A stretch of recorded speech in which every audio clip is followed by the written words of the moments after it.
बिस्मिल्लाहिर्रहमानिर्रहीम, अस्सलाम वालेकुम। आज के लेक्चर में हम लोग स्टार्ट करने लगे हैं प्रोबेबिलिटी डिस्ट्रीब्यूशन, चैप्टर नंबर 12। लेकिन chapter number 12 probability distribution discuss करने से पहले हम लोगों ने कुछ स्टार्ट के प्रैक्टिस क्वेश्चन रखे हुए हैं प्रीवियस कॉन्सेप्ट से रेलिवेंट, जैसे कि question number 1, question number 2 and question number 3। New concept सीखने से पहले आप लोगों ने सबसे पहले मुझे ये 3 क्वेश्चन सॉल्व करके देने हैं।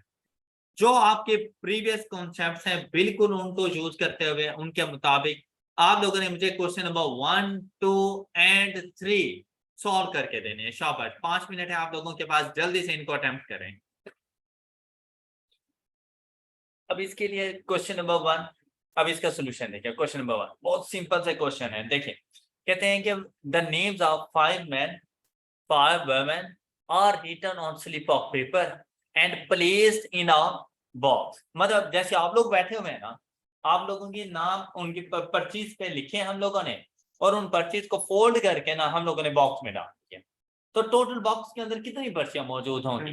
10। अब उनमें से 5 नेम फीमेल स्टूडेंट्स के हैं, 5 नेम मेल स्टूडेंट्स के हैं हमारे पास। अब क्या कहते हैं, कहते हैं हमने उनमें से 4 स्लिप्स विड्रॉ की, 4 स्लिप्स निकाली। अब देखें, क्या ऐसा होगा कि मैंने एक स्लिप निकाली, उसमें नाम आ गया मिस्टर ए, मैं दोबारा से स्लिप निकाल के मिस्टर ए कहूं? नहीं, वो बस हो गया एक मरतबा। फिर जो बाकी स्टूडेंट्स होंगे वो डिफरेंट स्टूडेंट्स होंगे मेरे पास। कहते हैं 4 slips are drawn without replacement, मतलब रेपिटेशन नॉट अलाउड है, तो परमुटेशन कॉम्बिनेशन अप्लाई हो सकते हैं, राइट। अच्छा, कहते हैं फाइंड द प्रोबेबिलिटी दैट 2 और मैन। भाई बिल्कुल सिंपल सा क्वेश्चन था भाई। 2 मैन है तो मतलब 2 वेमेन है। क्या ऑर्डर की कोई इंपॉर्टेंस है आपके लिए? तो फिर परमुटेशन या कॉम्बिनेशन? कॉम्बिनेशन। सिंपल सा क्वेश्चन था। आपने जाके मेन में से देखें कितने की सिलेक्शन करनी थी, 5C2 मल्टीप्लाइड बाय वेमेन में से कितनों की सिलेक्शन करनी है, तो 5C2 डिवाइडेड बाय 10C4। आपका क्वेश्चन सॉल्व हो चुका है और ये इसका आंसर था। तो इसका आंसर क्या आ रहा है आपके पास जी? 10/21। ये क्वेश्चन नंबर 1 का सोल्यूशन था। किसी को इशू? आप में से कितने ऐसे हैं जिन्होंने ऐसे ही किया था और ठीक हुआ है? शाबाश, गुड।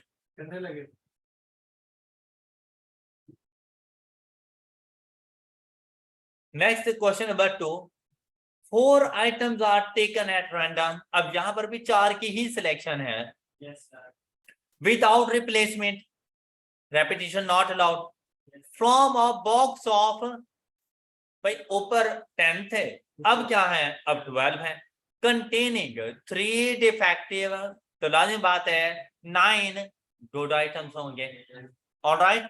अच्छा, अब आपसे क्या कहता है, box is rejected.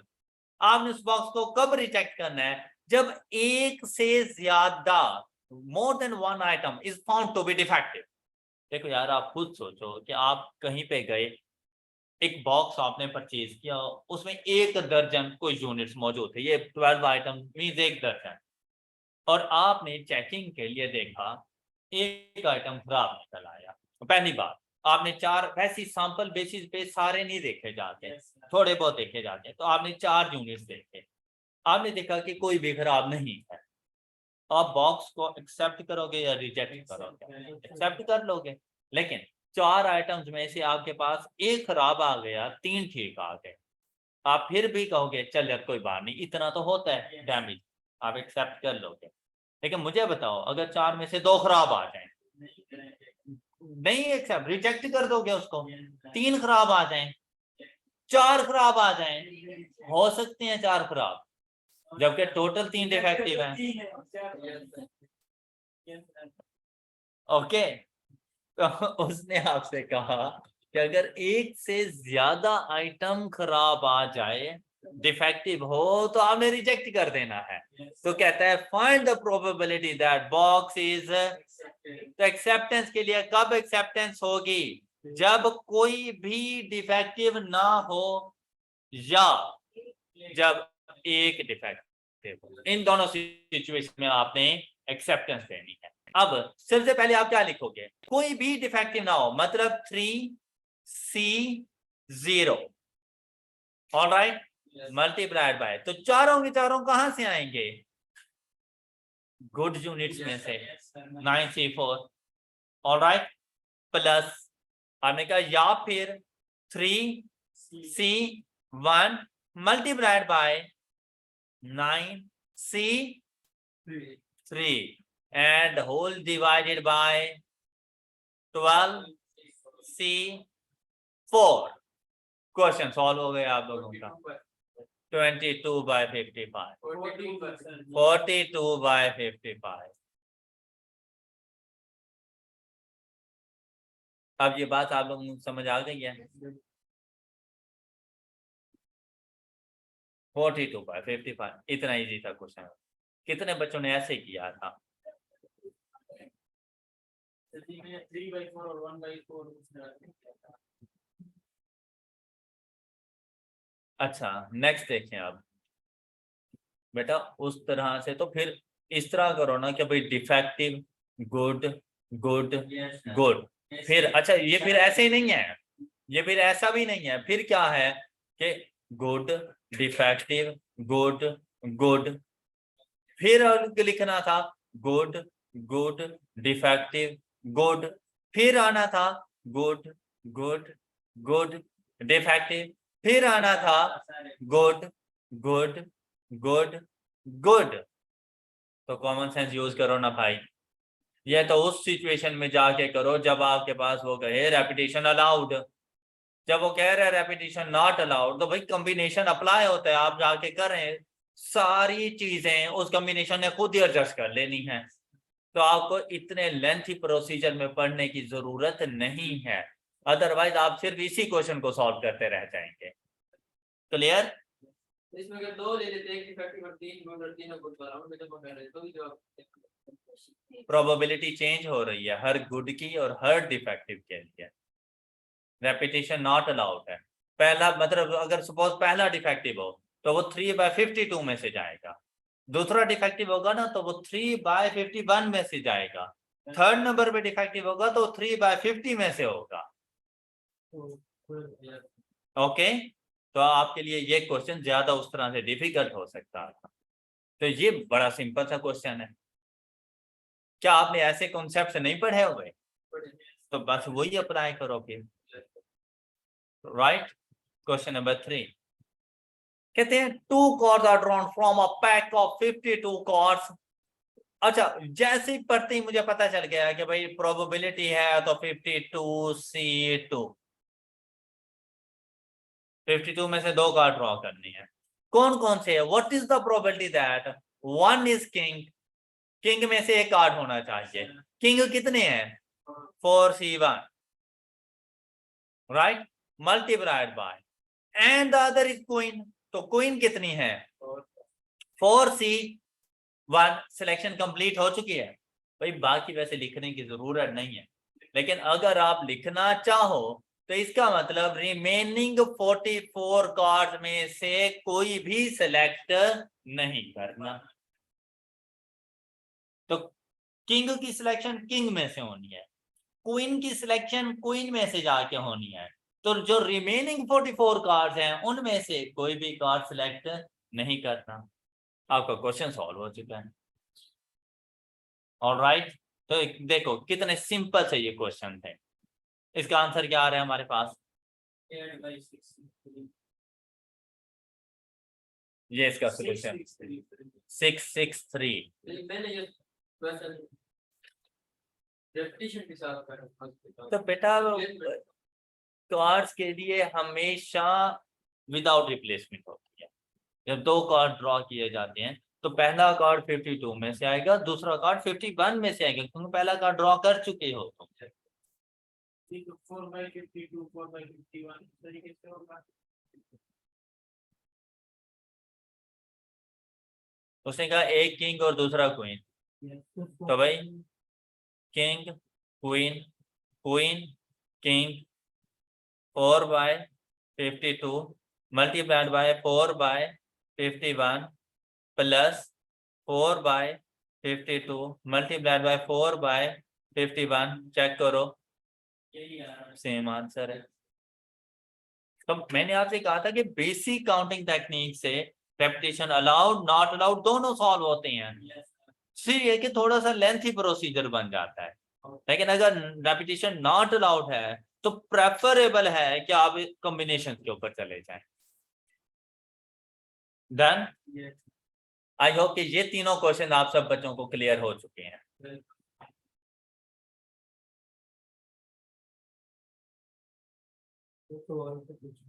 Ji, first 3 question आप लोगों ने सॉल्व कर लिए। अब हम लोग चलते हैं प्रोबेबिलिटी डिस्ट्रीब्यूशन की तरफ कि बेसिकली प्रोबेबिलिटी डिस्ट्रीब्यूशन क्या है, हमने इसमें क्या कुछ पढ़ना है।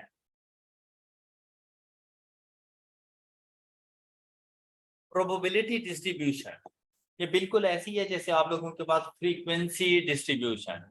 आपको याद होगा कि आपके पास जो फ्रीक्वेंसी डिस्ट्रीब्यूशन थी वो grouped frequency distribution and ungrouped frequency distribution होती थी। याद आया आप लोगों को? अब देखें बेटा, फ्रीक्वेंसी डिस्ट्रीब्यूशन में वेरिएबल्स के साथ आप उनको वेरिएबल्स को रिप्रेजेंट करते रहते हैं उनकी फ्रीक्वेंसीज के साथ, जबकि प्रोबेबिलिटी डिस्ट्रीब्यूशन में रैंडम वेरिएबल को रिप्रेजेंट किया जाता है उसकी रिस्पेक्टिव प्रोबेबिलिटीज के साथ। तो आपके पास बन जाती है प्रोबेबिलिटी डिस्ट्रीब्यूशन। प्रोबेबिलिटी डिस्ट्रीब्यूशन दो तरह की होती है, discrete probability distribution and continuous probability distribution. आपको याद होगा आप लोगों ने वेरिएबल्स की टाइप्स पढ़ी थी, उनमें आपने कहा था कि discrete variables and continuous variable. Discrete variable कौन कौन से होते हैं हमारे पास? अच्छा, जैसे कि एग्जांपल्स के तौर पर हम लोग लेकर आए number of students in my class, तो मेरे पास डिस्क्रीट वेरिएबल्स है। इसी तरह से कॉन्टिन्यूअस की तरफ आए तो हाइट वेट ये कॉन्टिन्यूअस वेरिएबल है। भाई अगर आप प्रोबेबिलिटी फाइंड कर रहे हैं किसी डिस्क्रीट वेरिएबल की, जैसे कॉइंस का टॉस करना, डिस्क्रीट प्रोबेबिलिटी डिस्क्रीट वेरिएबल है ये हमारे पास। देखें या तो एक मरतबा करोगे, 2 मरतबा, 3 मरतबा, 4 मरतबा, क्या टॉस 4.257% कर सकते हो? नहीं कर सकते हम लोग। और जब हेड या टेल आने होंगे 1 मरतबा, 2 मरतबा, 3 मरतबा आएगा। ऐसा नहीं हो सकता कि हम लोग कहें कि मैंने कॉइंस को टॉस किया और उसके ऊपर 3.25 टाइम्स हेड आया, या 3 टाइम्स आएगा या 4 टाइम्स आएगा। इसी तरह से जब डाइस को रोल कर रहे होते हैं तब भी नंबर 1 से लेकर 6 तक किसी भी एक टाइम आ सकते हैं हमारे पास। डिस्क्रीट प्रोबेबिलिटी डिस्ट्रीब्यूशन है। कार्ड को ड्रॉ करूंगा, क्या मैं 2.87 कार्ड ड्रॉ कर सकता हूं? नहीं, 2 card, 3 card, 4 card, 5 card draw हो सकते हैं। तो ये भी डिस्क्रीट वेरिएबल्स के तौर पर आएंगे। तो अगर प्रोबेबिलिटी फाइंड करने के लिए आपके पास एक डिस्क्रीट वेरिएबल है तो उसके लिए डिस्क्रीट प्रोबेबिलिटी डिस्ट्रीब्यूशन अप्लाई हो जाती है। लेकिन अगर आप प्रोबेबिलिटी फाइंड कर रहे हैं वेट के हवाले से, हाइट के हवाले से, तो वो आपके पास कॉन्टिन्यूअस वेरिएबल है। तो कॉन्टिन्यूअस वेरिएबल के लिए आपने कॉन्टिन्यूअस प्रोबेबिलिटी डिस्ट्रीब्यूशन यूज करनी है। अब सबसे पहले हम लोगों ने आइडेंटिफाई कर लिया कि हमारे पास वेरिएबल कौन सा है। तो जैसे भाई मैंने आपको 3 एग्जांपल्स वैसे ही दे दी कि भाई कॉइंस की प्रोबेबिलिटी, डाइसिस की प्रोबेबिलिटी, कार्ड्स की प्रोबेबिलिटी, सिलेक्शंस, ये सारी आपके पास डिस्क्रीट प्रोबेबिलिटी डिस्ट्रीब्यूशन के बाद बन जाते हैं। ओके, अब डिस्क्रीट प्रोबेबिलिटी डिस्ट्रीब्यूशन हमारे पास 3 किस्म की होती है। एक है हमारे पास hyper geometric probability distribution, second number पे हमारे पास मौजूद है binomial probability distribution, third number पे हमारे पास मौजूद है पॉइजन प्रोबेबिलिटी डिस्ट्रीब्यूशन। ये 3 किस्म की डिस्क्रीट प्रोबेबिलिटी डिस्ट्रीब्यूशन होती हैं। जब आपने ये डिसाइड कर लिया कि आपके पास एक डिस्क्रीट वेरिएबल मौजूद है तो आपने यही देखना होता है कि वो डिस्क्रीट वेरिएबल में डिस्क्रीट प्रोबेबिलिटी डिस्ट्रीब्यूशन कौन सी अप्लाई करनी है हम लोगों ने। और जब ये पता चल जाए कि ये हाइपर ज्योमेट्री का क्वेश्चन है, ये बाइनोमियल का है या ये पॉइजन का है, उसका फार्मूला अप्लाई करो तो क्वेश्चन सॉल्व आप लोगों का। लेकिन जब बात आ जाए कॉन्टिन्यूअस प्रोबेबिलिटी डिस्ट्रीब्यूशन की तो उसके लिए the one and only normal probability distribution. जो कॉन्टिन्यूअस वेरिएबल के लिए आप लोगों ने जो कॉन्टिन्यूअस प्रोबेबिलिटी डिस्ट्रीब्यूशन यूज करनी होती है वो हमारे पास होती है नॉर्मल प्रोबेबिलिटी डिस्ट्रीब्यूशन, इसको सिमेट्रिकल प्रोबेबिलिटी डिस्ट्रीब्यूशन भी कहा जाता है। नॉर्मल प्रोबेबिलिटी डिस्ट्रीब्यूशन को सिमेट्रिकल प्रोबेबिलिटी डिस्ट्रीब्यूशन भी कहा जाता है। वो जब हम लोग पढ़ेंगे नॉर्मल तो वहां पर मजीद इसकी डिटेल्स हम लोग देख लेंगे। हम लोग अब चलते हैं जरा डिस्क्रीट प्रोबेबिलिटी डिस्ट्रीब्यूशन में डिस्कस करने के लिए हाइपर ज्योमेट्रिक और बाइनोमियल को।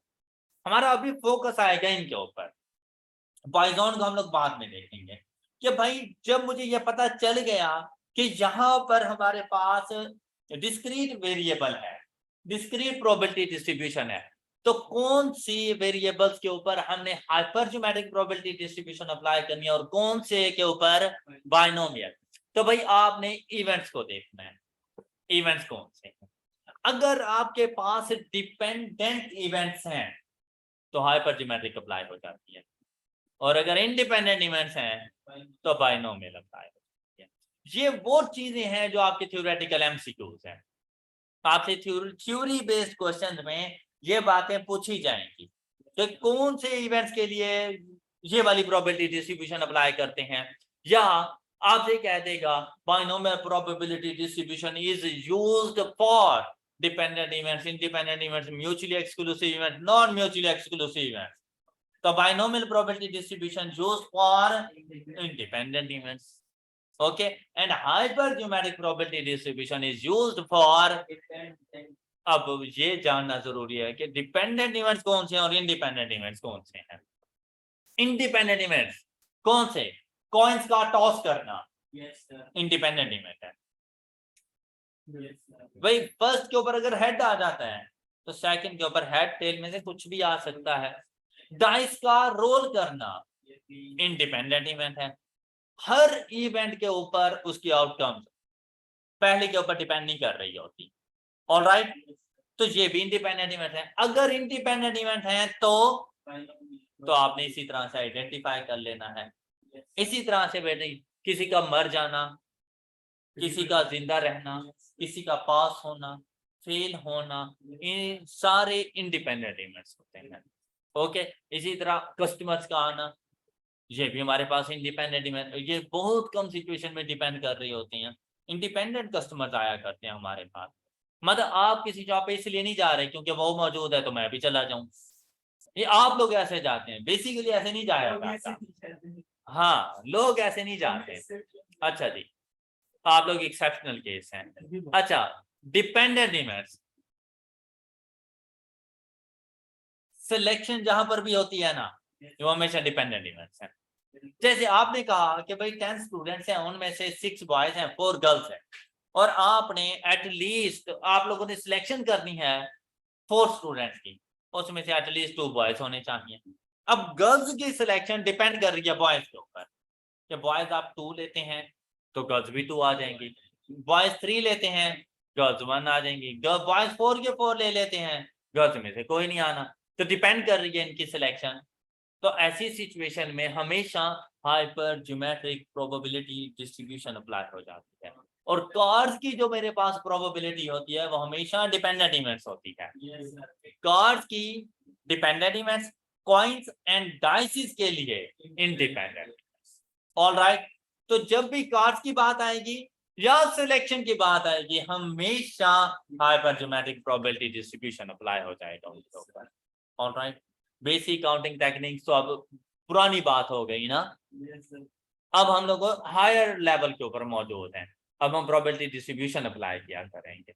अब हम इनके लिए कभी भी बेसिक काउंटिंग टेक्निक तो इतना नहीं सोचेंगे। आई होप कि आपको इसकी फर्स्ट कंडीशन का पता चल चुका है। नेक्स्ट, कोई भी इवेंट होगा ना, उसकी 2 ही आउटकम्स हैं, या तो वो इवेंट अकर होगा या नहीं होगा, या सक्सेस होनी है या फेलियर होनी है, चाहे हाइपरज्योमेट्रिक है चाहे बाइनोमियल है, 2 ही आउटकम्स हैं, सक्सेस और फेल। ये दोनों के लिए कंडीशन सेम है। फिर थर्ड कंडीशन आती है प्रोबेबिलिटी। हाइपरज्योमेट्रिक प्रोबेबिलिटी डिस्ट्रीब्यूशन के अंदर हमेशा event to event probability change हो रही होती है। Event to event probability change हो रही होती है, जबकि बाइनोमियल के अंदर इवेंट टू इवेंट आप एक इवेंट को दोबारा से रिपीट करो प्रोबेबिलिटी सेम रहेगी। अब ये बात एज इट इज याद रखनी है आपने, लेकिन इसका ये मतलब नहीं है मैं रट्टा लगाऊं। भाई कैसे? ऐसे कि जब हमने कहा कि कॉइन्स का टॉस करना इंडिपेंडेंट इवेंट है, मैंने पहली मर्तबा कॉइन्स को टॉस किया, हेड के आने की क्या प्रोबेबिलिटी है? 1/2। दूसरी मर्तबा टॉस किया, हेड के आने की क्या प्रोबेबिलिटी है? तीसरी मर्तबा टॉस किया, हेड के आने की क्या प्रोबेबिलिटी है? 1/2। ऑलराइट, अच्छा फिर से सुनो, मैं एक डाइस को रोल कर रहा हूं, फर्स्ट टाइम डाइस को रोल किया, 4 के आने की क्या प्रोबेबिलिटी है? 1/6।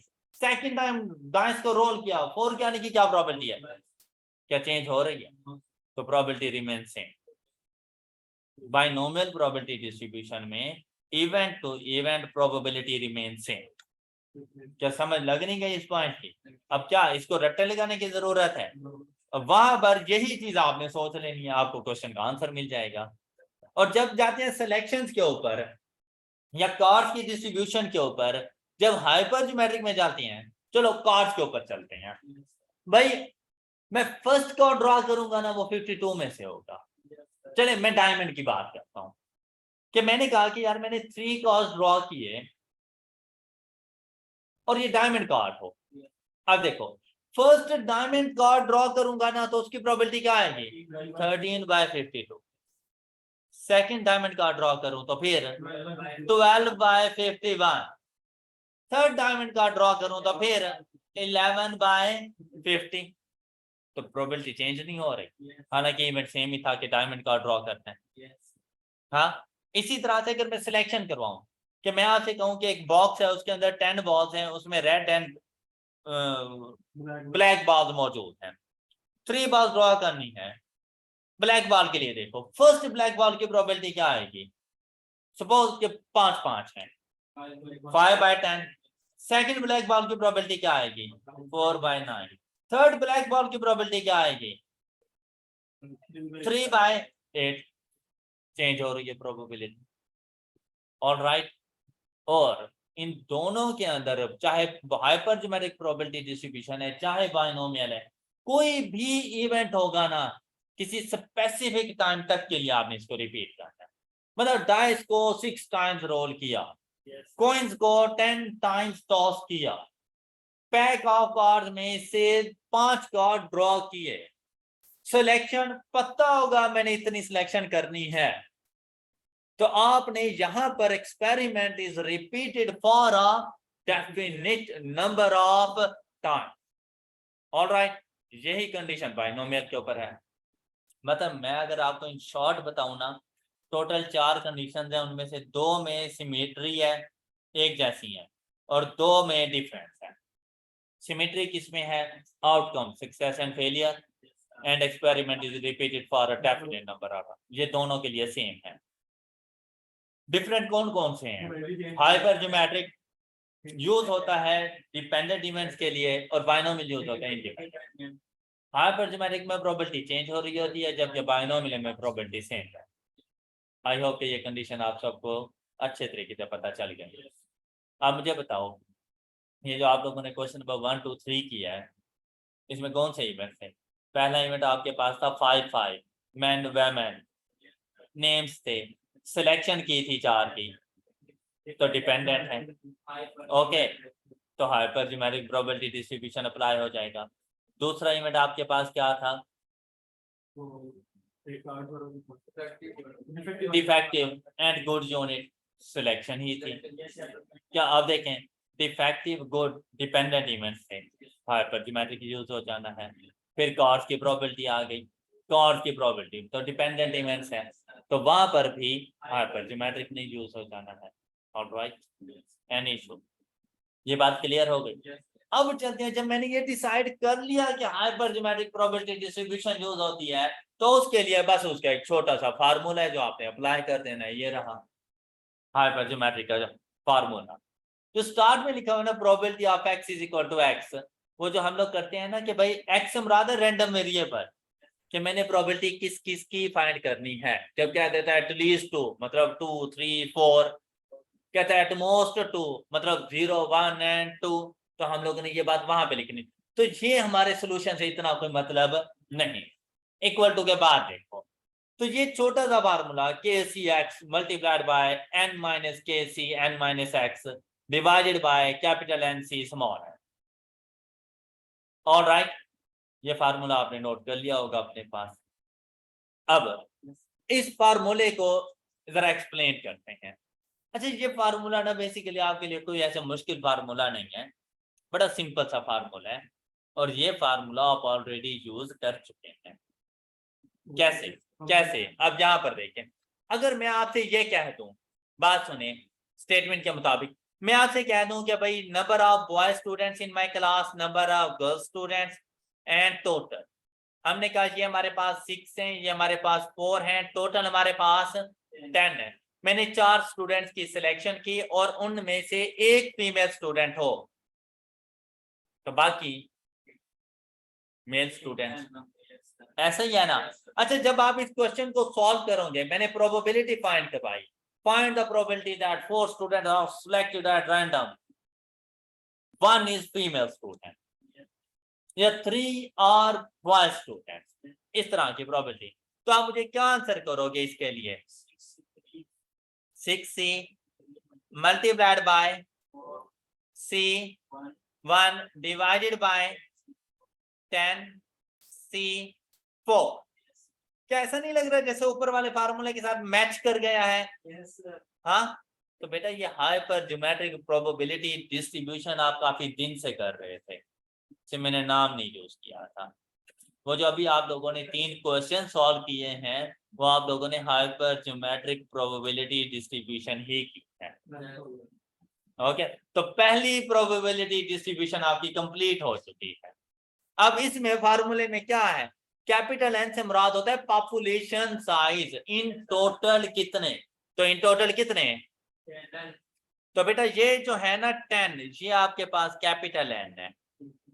इस टोटल में से कितने की सिलेक्शन, सैंपल साइज कितना, वो स्मॉल एन है। ओके, तो डिनोमिनेटर में आप यही नहीं लिखते 10c4, तो 10c4 को nc स्मॉल एन कर दो, ये आ गया, राइट। फिर जिसकी आपने प्रोबेबिलिटी फाइंड करनी है वो आपके लिए है फेवरेबल आउटकम, जिसकी आपने प्रोबेबिलिटी फाइंड, सपोज बॉयज के ऊपर आते हैं, हमने कहा find the probability that 3 are boys, तो बॉयज के लिए मैं बॉयज भी तो देखूंगा ना कि टोटल कितने हैं, तो उसमें आप लोगों ने जिसकी प्रोबेबिलिटी फाइंड करनी है उसके टोटल को आपने के से रिप्रेजेंट करना है, और इसमें से कितने की सिलेक्शन करनी है, जिसकी प्रोबेबिलिटी फाइंड करनी हो 3, इसकी प्रोबेबिलिटी फाइंड करनी है, ये आपके पास वेरिएबल बन जाएगा।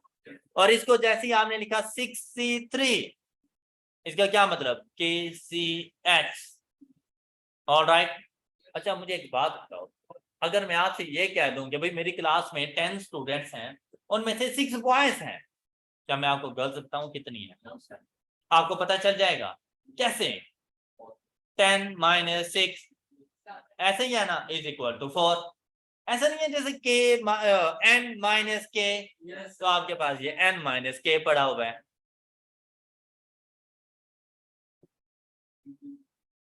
ओके, अब जब मैंने आपसे कह दिया कि यार आपने 4 की सिलेक्शन करनी है, 3 बॉयज हो, मैंने तो बताया नहीं है गर्ल्स कितनी हो, क्या आपको नहीं पता चल जाएगा कि गर्ल्स कितनी है?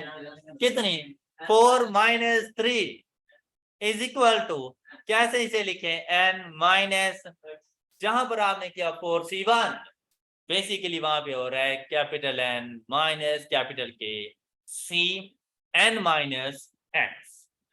अब फार्मूला देखो, क्या ये कोई मुश्किल चीज है? Hyper geometric probability distribution complete हो, कोई मसला? नेक्स्ट प्रोबेबिलिटी, अब देखें, आप क्वेश्चन नंबर 1 2 3 को अब उठा के देखें ना, तो हम लोगों ने यही कुछ किया हुआ था। आज सिर्फ मुतारिफ करवाया गया, इंट्रोड्यूस करवाया गया कि भाई इसका प्रॉपर नेम है, अब आपने इसको इसके प्रॉपर नेम से बुलाना है। ऑलराइट, देखिए ना, जब आप छोटे होते हैं तो आपको चिंटू, मुन्ना, कुछ ना कुछ क्या है कि बबलू कहते रहते हैं, लेकिन जब आप थोड़े बड़े हो जाते हैं ना, तब आपको वो नेम अच्छे नहीं लग रहे होते, आपको कहते हैं यार क्या यार, अभी भी मैं इनके लिए मुन्ना ही हूँ, इसके लिए मैं बबलू हूँ। आप कहते हैं नहीं भाई, मुझे मेरे नाम से पुकारो। तो आज से तुमने नाम से पुकारना है, हाइपरज्योमेट्रिक प्रोबेबिलिटी डिस्ट्रीब्यूशन।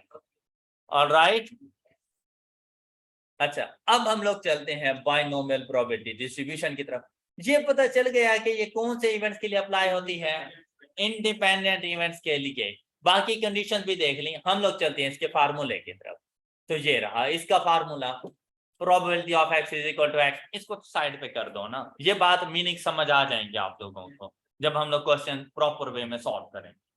इसके लिए आपने क्या करते हैं, NCX मतलब आपने देखना है टोटल, n से मुराद है एक्सपेरिमेंट को कितनी मर्तबा रिपीट किया।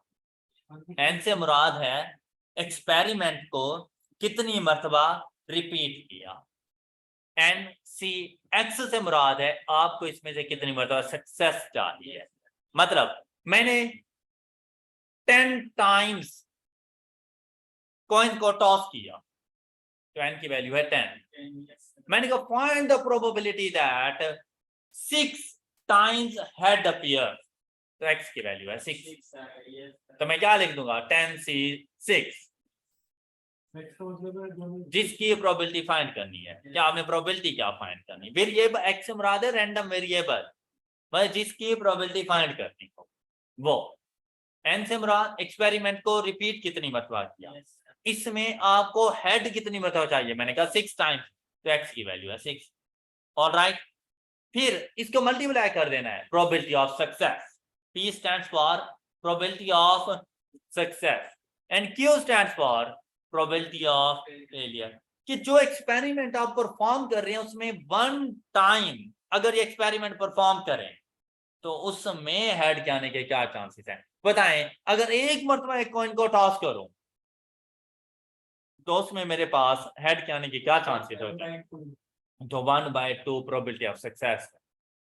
और वो पूछ रहा है कि इसकी पावर की कितनी मरतबा सक्सेस चाहिए। हमने कहा x की वैल्यू क्या इक्वल, तो p raise to power x, ये इतनी मरतबा मुझे ये सक्सेस चाहिए। फिर वो कहता है सक्सेस ना हो तो लाज़मी बात है फेलियर है, तो फेलियर की प्रोबेबिलिटी कितनी है, वो भी 1/2। तो 10C6 जो मैंने लिखा था उसमें फेलियर में कितनी मरतबा एक्सेप्ट कर सकता हूँ, 4 टाइम्स।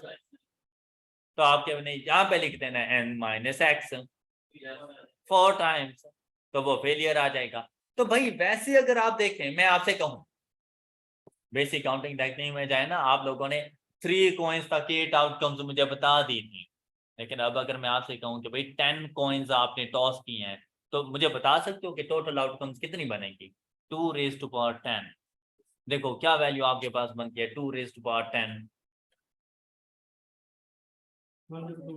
जी 1024। और अगर मैं अब आपसे ये कहूं कि भाई मुझे बताओ ऐसी आउटकम्स उनकी प्रोबेबिलिटी जिनमें 6 टाइम्स हेड हो, तो अभी 1024 का सैंपल स्पेस तो मैं नहीं बनाने वाला, तो 6 टाइम हेड की प्रोबेबिलिटी मैं कैसे जाके फाइंड करूंगा।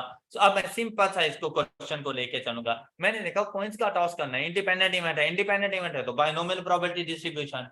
अब मुझे ये भी पता है कि भाई मैंने 10C6 मैंने कहा कि 10 टाइम्स एक्सपेरिमेंट को रिपीट किया, उसमें मुझे 6 टाइम्स हेड चाहिए, मल्टीप्लाइड बाय हेड के आने की प्रोबेबिलिटी रेज़ टू पावर, ये हेड कितनी मर्तबा आना चाहिए।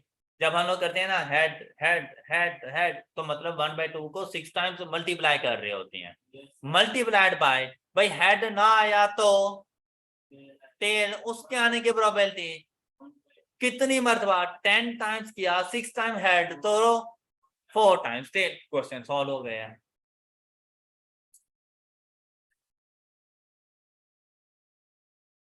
और ये है binomial probability distribution.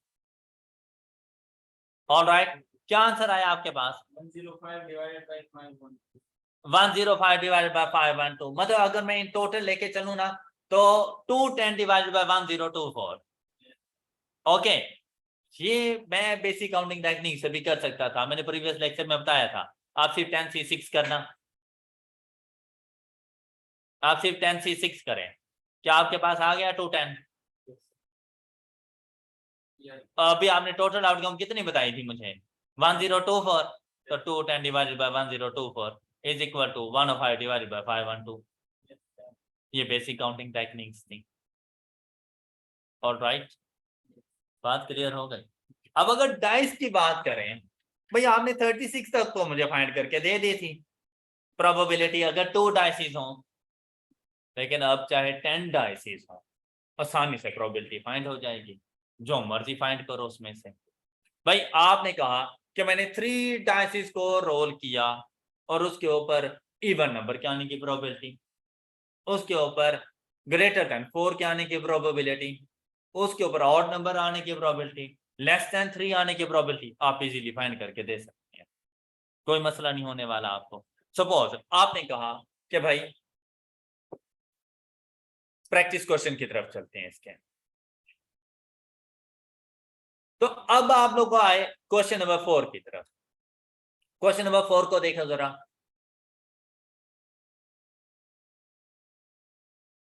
Probability of rolling at most 2 6s in 5 rolls of a die। तो देखो डाइसिस की प्रोबेबिलिटी आ गई। अब अगर इसको बेसिक काउंटिंग टेक्निक में लेके जाओ ना, जो इससे पहले तुम लोग करते रहे, आपके लिए क्वेश्चन बड़ा टफ टाइम दे सकता है।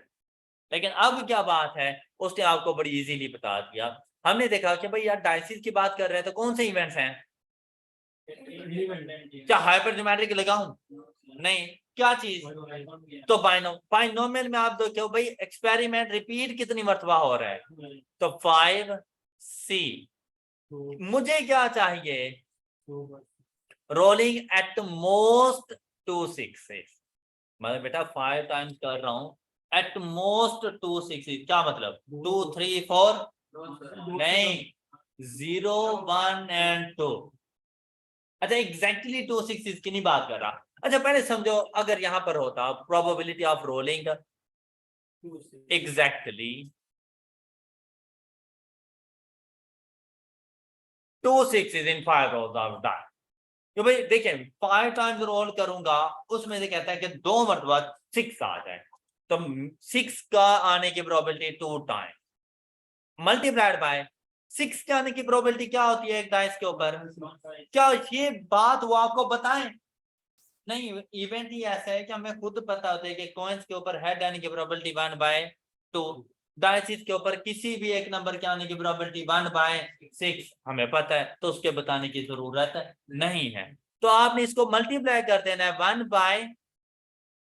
1/6 raise to power multiplied by, अगर 6 ना आया तो 5/6, क्यू की value 5/6 raise to power 5 time में से 2 टाइम 6 आ गए, तो 3 टाइम। आपका क्वेश्चन सॉल्व हो चुका है। Alright, alright. लेकिन उसने आपसे अब ये चीज सिर्फ नहीं पूछी, सिर्फ 2 टाइम 6 आने की प्रोबेबिलिटी नहीं पूछी, उसने क्या कहा एट मोस्ट 2। तो भाई सबसे पहले आप लोगों ने ये देखना है कि x की वैल्यू क्या है। x की क्या वैल्यू है? इन तीनों के लिए प्रोबेबिलिटी फाइंड करनी है। मैंने तो अभी सिर्फ 0 के लिए की हुई है, तीनों की प्रोबेबिलिटीज का सम आप लोगों ने ले लेना है। अब यहां पर देखें भाई, ये 0 1 2 इसको लिखा जाता है probability of x less than equal to 2। वो जो स्टार्ट में हम लोग लिखते हैं ना probability of x is equal to x, तो बेसिकली वो ये चीज है। ओके, एग्जैक्टली इक्वल टू 2 होता probability of x is equal to 2। Okay, अच्छा अब हम क्या करेंगे, देखिए भाई 2 के लिए प्रोबेबिलिटी आ गई, इसमें हम लोग ऐड कर देंगे 1 की प्रोबेबिलिटी एंड 0 की प्रोबेबिलिटी। अब कैसे लिखेंगे? 1 के लिए 5c 1 मल्टीप्लाइड बाय 1/6। अब देखिए क्या मुझे रेज टू पावर 1 लगाने की जरूरत है इधर? कोई फर्क नहीं है, ना लगाए, multiplied by 5/6 raise to power 4 आ जाएगा यहाँ पर। ये बात क्लियर हो गई। फिर इसमें आपने ऐड कर लेना है 0 की प्रोबेबिलिटी। अब 0 की प्रोबेबिलिटी कैसे आएगी? 5c 0 multiplied by 1/6 raise to power multiplied by 5/6 raise to power 5। Alright, अच्छा अब देखें any constant number raise to power 0 is equal to, तो भाई आपके समझाने के लिए तो मैंने लिख दिया था लेकिन इन फ्यूचर ये आपके कैलकुलेटर की अच्छी खासी स्पेस ले रहा होगा, तो आपको देखें 0 के लिए ये लिखने की जरूरत नहीं है। And 5c0 is equal to 1, ये भी लिखने की जरूरत नहीं है। मैं आपने अपने काम को थोड़ा सा शॉर्ट कर देना है। ऑलराइट, और ये आपके पास आ जाएगा इसका सॉल्यूशन। सब बच्चों को समझ आ गई है? अब इस कॉन्सेप्ट को बेस बनाते हुए आपने मुझे क्वेश्चन नंबर 4 सॉल्व करके देना है। क्वेश्चन नंबर 4 में सबसे पहले ऑप्शन बी सॉल्व करें और मुझे इसका आंसर बताएं, जल्दी करें। अब क्वेश्चन नंबर 5, यहां पर देखें, experience of a house agent indicates that he can provide suitable accommodation for 75% of the clients who came to him। मतलब अब देखिए, ये वो चीज थी जिसकी प्रोबेबिलिटी मैं खुद से फाइंड नहीं कर सकता था। तो उसने आपको बताया है कि भाई मेरे पास जितने भी क्लाइंट्स आते हैं ना, उनमें से 75% क्लाइंट्स को हम सेटिस्फैक्ट्री अकोमोडेशन प्रोवाइड करते हैं। मतलब 100 में से 75% हमसे खुश होकर जाते हैं, 25 के साथ थोड़े बहुत कोई ना कोई इश्यूज वगैरह आ जाते हैं। तो उसने प्रोबेबिलिटी अकोमोडेशन प्रोवाइड करने की, सेटिस्फैक्ट्री अकोमोडेशन प्रोवाइड करने की प्रोबेबिलिटी उसने खुद बता दी। फिर आपसे कहता है, if on a particular occasion 6 clients approaches him independently, independent event. वैसे भी क्लाइंट्स का ना इंडिपेंडेंट इवेंट्स होता है, हाँ कुछ सिचुएशन में डिपेंडेंट हो सकता है, जैसा कि एक पूरी फैमिली गई हुई है, 6 मेंबर्स फैमिली, जहां पर उनका सरबराह उनको लेकर जाएगा, बाकी सारे पीछे वहां के अल्लाह अकबर उधर ही जाएंगे। अब ऐसा नहीं है कि एक किसी एक होटल में ठहरेंगे, दूसरे किसी और होटल में ठहरेंगे, तीसरे अपनी मर्जी करेंगे, ऐसा नहीं होता। फैमिली के साथ फिर तो वो डिपेंडेंट हो जाते हैं। अब यहाँ पर 6 डिफरेंट क्लाइंट्स उनके पास आए, तो वो कहता है calculate the probability of getting satisfactory accommodation of exactly 4 clients. तो भाई सिंपल सी बात है, टोटल कितने हैं? 6c4 multiplied by satisfactory accommodation देने की प्रोबेबिलिटी 0 पॉइंट कितनों को 4 multiplied by 25 raise to power, question solve हो गया आप लोगों का, 0.2966 आपके पास आंसर आ जाए। और इसके लिए आप लिखेंगे probability of x is equal to 4, और ये आप लोग जाके सॉल्व करते हैं। ये बाइनोमियल प्रोबेबिलिटी डिस्ट्रीब्यूशन है। अब कोई इशू?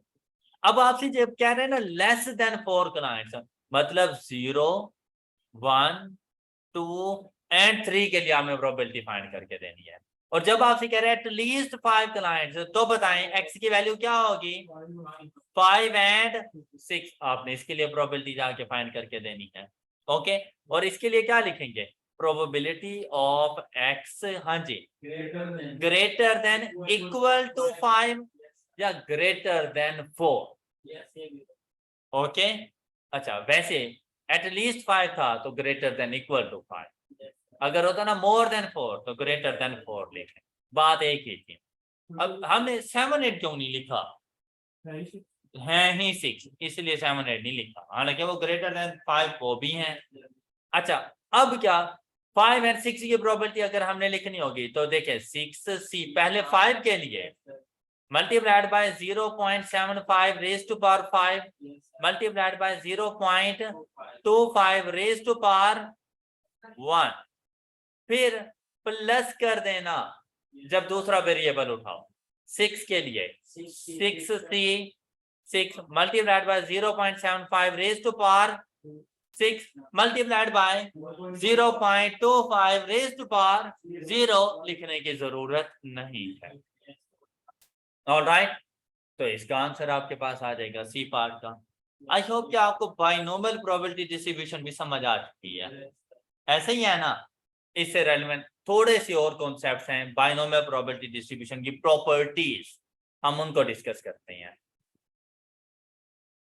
फार्मूलाज की डिस्कशन हो गई, हम लोगों ने इनसे रेलेवेंट प्रैक्टिस क्वेश्चन भी सॉल्व कर लिए।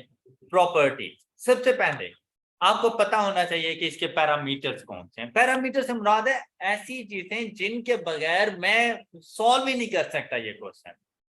मैं अगर आपको इवेंट्स की प्रोबेबिलिटी ऑफ सक्सेस ही ना बताऊं, क्या मुझे क्वेश्चन सॉल्व करके देंगे? मैं आपको ये ही ना बताऊं कि मैंने एक्सपेरिमेंट को रिपीट कितनी मरतबा किया है, क्या मुझे क्वेश्चन सॉल्व करके देंगे? नहीं हो सकता। ये दो चीजें हैं जो इसके पैरामीटर्स हैं। अच्छा, अगर अब आप सोच रहे होंगे भाई प्रोबेबिलिटी ऑफ सक्सेस चाहिए तो फेलियर भी तो चाहिए। भाई जब सक्सेस का पता चल जाएगा तो फेलियर का ऑटोमेटिकली पता चल जाएगा। तो प्रोबेबिलिटी ऑफ फेलियर इतना लाजिम व मलजूम नहीं है जितना कि प्रोबेबिलिटी ऑफ सक्सेस है। और एक्सपेरिमेंट कितनी मर्तबा रिपीट किया। अब आप लोग सोच रहे हैं एक्स का होना भी तो जरूरी है। भाई अगर एक्स ना होता है तो प्रोबेबिलिटी किसकी पूछ रहा है वो तुमसे, तो लाजिम बात है वो जरूर बताएगा आपसे। अब हमेशा याद रखिएगा कि बाइनोमियल प्रोबेबिलिटी डिस्ट्रीब्यूशन के लिए जो उसके पैरामीटर्स हैं वो सिर्फ दो हैं, एन एंड पी। ऑलराइट। अच्छा, इसकी एग्जाम्पल मैं आपको कुछ यूं देता हूं। चाय बनाने के लिए कौन कौन सी चीजें जरूरी है? अब अगर गौर से देखा जाए तो भाई पानी भी थोड़ा बहुत मिक्स करते हैं, दूध होता है, चीनी, पत्ती। अब वैसे देखा जाए तो लोग कहते हैं सर वो केतली भी तो होनी चाहिए ना जिसमें चाय बनानी है। अच्छा, चूल्हा भी तो, चूल्हे में गैस भी तो हो। अच्छा, उसको जलाने के लिए माचिस भी तो हो, हजारों चीजें। लेकिन बेटा चाय के लिए क्या जरूरी चीजें हैं, तो उसके लिए अब देखिए हमने एक लंबी सी लिस्ट बना ली है। लेकिन अगर आपके घर में गैस आ जाए ना, ओ सॉरी गेस्ट आ जाए, गेस्ट आ जाए और वो आपसे कहेंगे चाय पीनी है, आपने ये नहीं कहेंगे कि भाई गैस नहीं, हमारे घर में तो चूल्हा ही नहीं है, हमारे घर में तो हम तीली लगाते ही नहीं है, माचिस ही नहीं है हमारे घर में, तो तीली वो खुद लगा के दे देगा। चाय बनाने के लिए भाई अगर इनकार करना है ना, तो देखो आप कहो कि भाई दूध नहीं है, दूध के बगैर चाय नहीं बन सकती, चाहे बाकी सारी चीजें, आपके पास पत्ती भी हो, आपके पास चीनी भी हो, उनको मिक्स करके भी आ जाओ ना पानी के अंदर, चाय नहीं कहलाएगी, क्या होगा? ओके।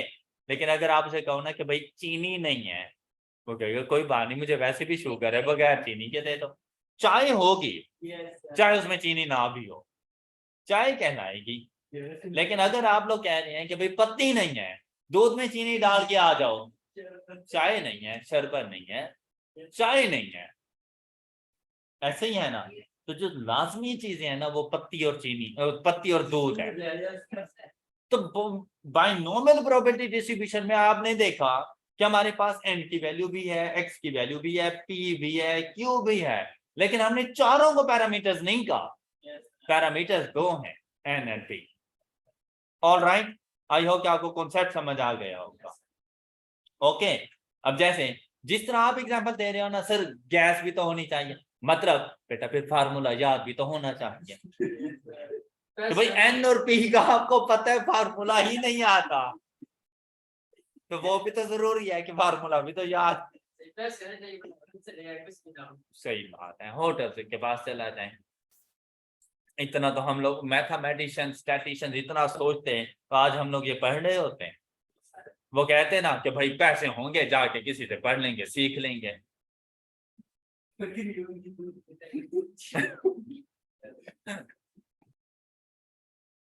दो पैरामीटर्स होने की वजह से बाइनोमियल प्रोबेबिलिटी डिस्ट्रीब्यूशन को बाय पैरामीट्रिक प्रोबेबिलिटी डिस्ट्रीब्यूशन भी कहा जाता है।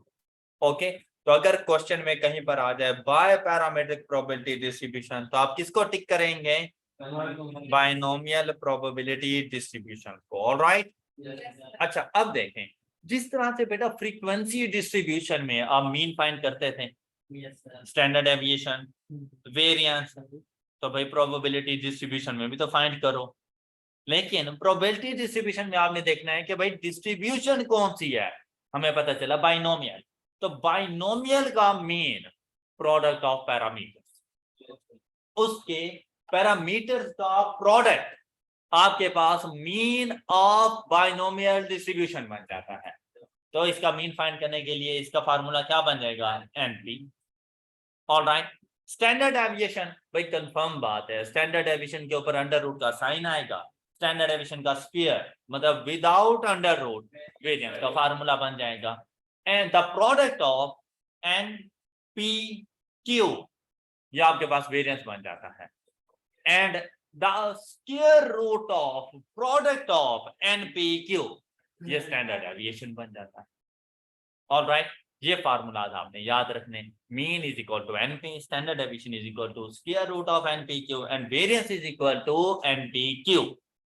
ऑलराइट, अच्छा इसमें ना आपने छोटी सी बात और याद रखनी है, ये आपसे अक्सर पूछी जा सकती है, हमेशा याद रखना कि बाइनोमियल प्रोबेबिलिटी डिस्ट्रीब्यूशन के अंदर mean is always greater than variance, mean is always greater than variance, ये आपसे एमसीक्यूज में पूछा जा सकता है। अब सपोज आपको याद नहीं है, आपसे पास एमसीक्यूज आ गए, आपने खामोशी से जाके क्वेश्चन को एन की वैल्यू अप्लाई कर देनी है, सपोज के 10, अपनी मर्जी से पी की वैल्यू कुछ भी लिख दो, कोई पी की वैल्यू बताओ, 0.6, तो क्यू की वैल्यू, अब ये मतलब नहीं है कि क्यू की वैल्यू भी अपनी मर्जी से 0.8, नहीं, वो डिपेंड कर रही है पी की वैल्यू के ऊपर, तो क्यू की वैल्यू हमारे पास क्या आ जाएगी, तो भाई आपने यहाँ पे एनपी को मल्टीप्लाई किया, 10 मल्टीप्लाइड बाय 0.6 इज इक्वल टू 6, ये मीन की वैल्यू है। जब आप वेरिएंस फाइंड करने के लिए गए तो 10 मल्टीप्लाइड बाय 0.6 and multiplied by 0.4 is equal to 2.4, तो देखें 6 इज ग्रेटर देन 2.4, मतलब mean is greater than, question solve हो जाएगा आप लोगों को। भाई थ्योरेटिकल क्वेश्चन भी आपने ऐसे ही सॉल्व करने हैं, आपको लॉजिक्स का पता होना चाहिए। ऑलराइट, यहां तक किसी को कोई इशू? अब चलते हैं इससे रेलिवेंट थोड़े से एमसीक्यूज, प्रैक्टिस क्वेश्चन हम लोग सॉल्व करते हैं जिनमें इन प्रॉपर्टीज का इस्तेमाल हो। तो ऐसा हो सकता है कि आपको मीन, वेरिएंस, स्टैंडर्ड डेविएशन की वैल्यू दे दे और पैरामीटर्स पूछ ले। ऐसा हो सकता है कि आप लोगों से मीन, वेरिएंस या स्टैंडर्ड डेविएशन की वैल्यू दे दे और आपसे प्रोबेबिलिटी पूछ ले, तो उसके लिए पहले पैरामीटर्स का होना जरूरी है, तो आपने पहले पैरामीटर्स ही फाइंड करने होंगे। तो यहां पर आए, इसे रेलेवेंट प्रैक्टिस क्वेश्चन देखें, क्वेश्चन नंबर 6, क्वेश्चन नंबर 6 को पढ़ो और ट्राई करो इस क्वेश्चन को यार सॉल्व करने की। क्वेश्चन नंबर 6,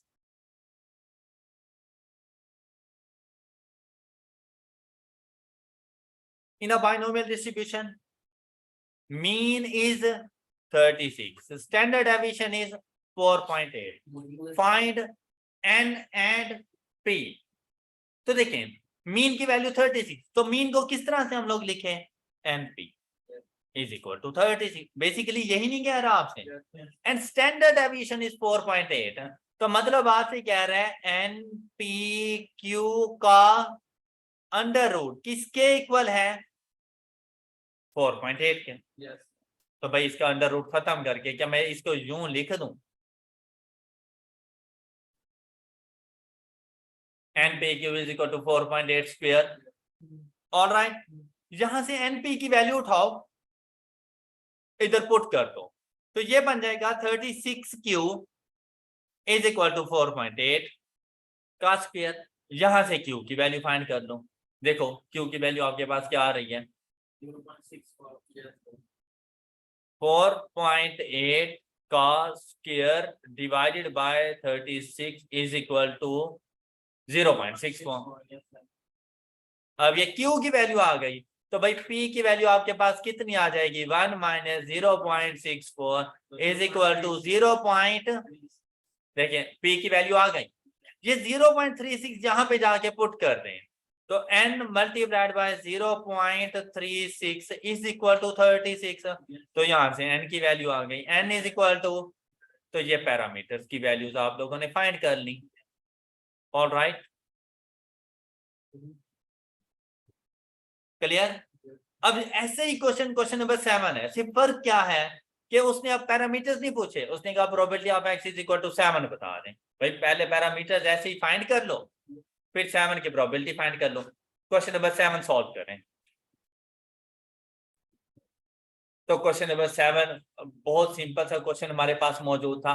देखिए मीन को हम लोग किस तरह से लिखेंगे, np is equal to, variance को कैसे लिखेंगे, np q is equal to 2, ये एनपी को रिप्लेस कर देंगे 3 से, तो हमारे पास क्या आ जाएगा, 3Q is equal to 2, then Q is equal to, अच्छा देखो जब आपके पास ये इनफाइनाइट सीरीज चल पड़े तो आपने फ्रैक्शन में रहना है, आपने 0.67 नहीं कर देना है इसको, 2/3 ही रखो। तो भाई P की वैल्यू फिर आपके पास क्या आ जाएगी, जब ये 1/3 इधर जाके आप पुट करेंगे 1/3 n इज इक्वल टू 3, तो यहां से n की वैल्यू क्या आ गई, 9, पैरामीटर्स का पता चल गया, तो 9C7 multiplied by 1/3 raise to power 7 multiplied by 2/3 raise to power 2, question solve.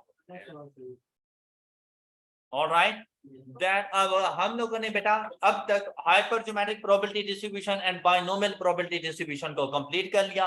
That's all for today. अपना बहुत सा ख्याल रखिएगा, नेक्स्ट लेक्चर में मिलेंगे। अल्लाह हाफिज।